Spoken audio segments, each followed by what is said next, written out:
नमस्कार मित्रांनो, मी सी ए गणेश निकम. चला तर आपण बघूयात बजेट 2024-25मध्ये पार्टनरशिप संदर्भामध्ये आणि LLP संदर्भामध्ये TDSमधल्या कुठल्या कुठल्या अमेंडमेंट्स झालेल्या आहेत.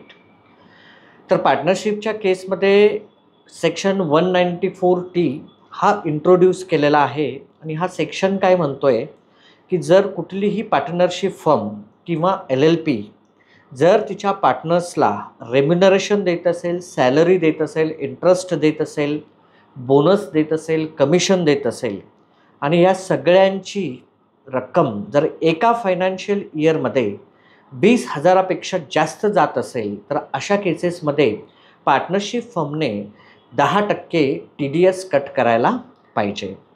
आता नेमकं यांनी ही प्रोव्हिजन का केलेली आहे इंट्रोड्यूस, सेक्शन 194T का इंट्रोड्यूस केलेला आहे, तर कुठली पार्टनरशिप फर्म कुठल्या पार्टनर्सला किती रेम्युनरेशन देत होती, बोनस देत होती, कमिशन देत होती, इंटरेस्ट देत होती, याचं ॲक्युरेट मॅपिंग होत नव्हतं.